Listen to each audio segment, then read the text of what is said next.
أعوذ بالله من الشيطان الرجيم. بسم الله الرحمن الرحيم.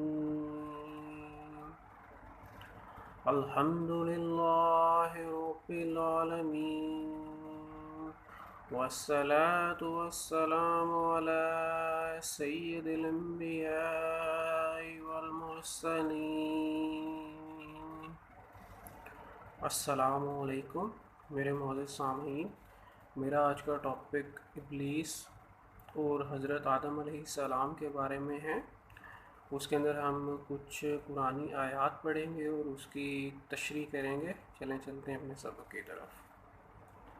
اور اللہ تعالیٰ نے آدم کو تمام نام سکھا کر ان چیزوں کو فرشتوں کے سامنے پیش کیا اور فرمایا اگر تم سچے ہو تو ان چیزوں کے نام بتاؤ۔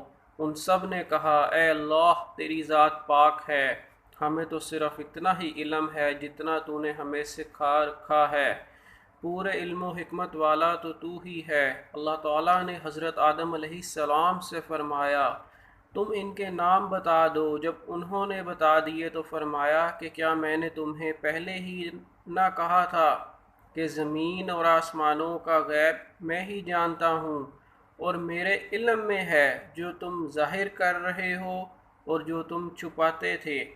اور جب ہم نے فرشتوں سے کہا کہ آدم کو سجدہ کرو تو ابلیس کے سوا سب نے سجدہ کیا، اس نے انکار کیا اور تکبر کیا اور وہ کافروں میں ہو گیا۔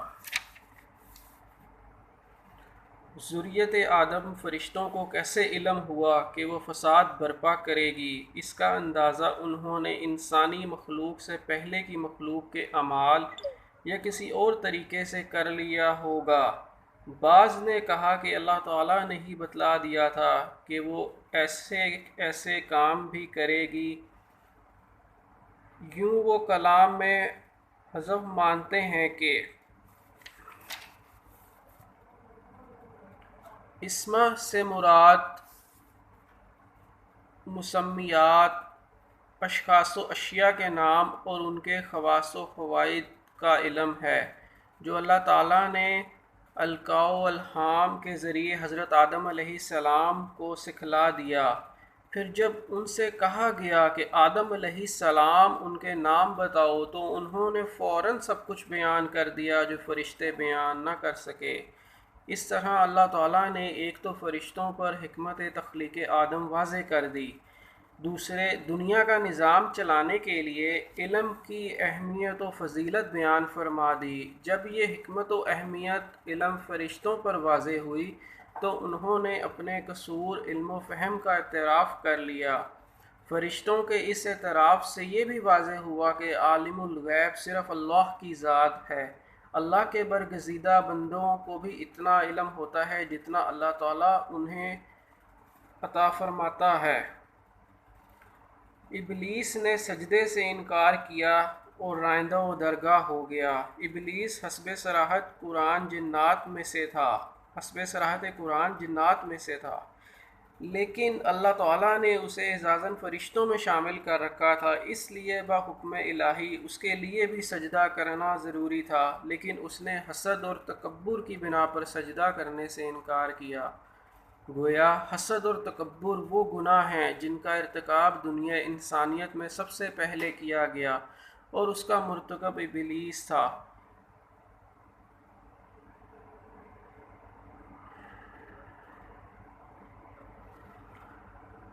ایک درخت کے بارے میں واقعہ بیان کیا گیا ہے۔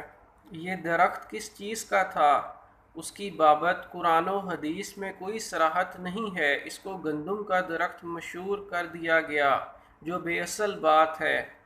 ہمیں اس کا نام معلوم کرنے کی ضرورت ہے، نہ اس کا کوئی فائدہ ہے۔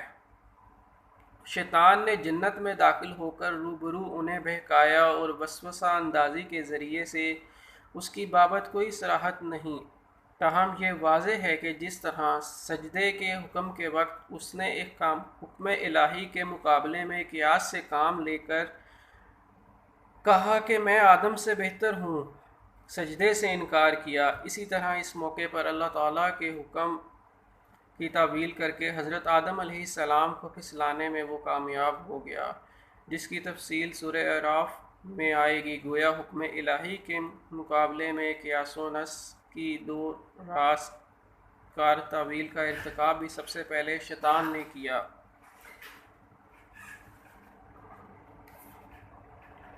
حضرت آدم علیہ السلام جب پشیمانی میں ڈوبے دنیا میں تشریف لائے تو توبہ استغفار میں مصروف ہو گئے۔ اس موقع پر بھی اللہ تعالیٰ نے رہنمائی دستگیری فرمائی اور وہ کلمات معافی سکھا دیے جو سورہ الاعراف میں بیان کیے گئے ہیں۔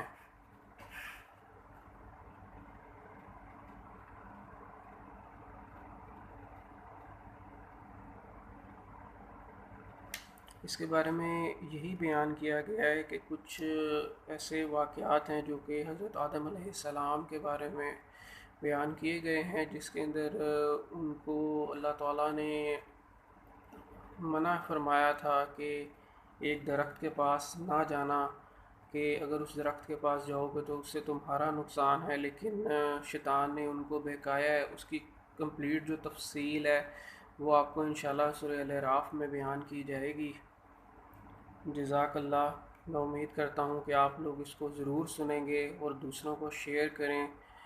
اللہ تعالیٰ آپ سب لوگوں کو جزائے خیر دے اور مجھے دعاؤں میں یاد رکھیں۔ السلام علیکم ورحمۃ اللہ۔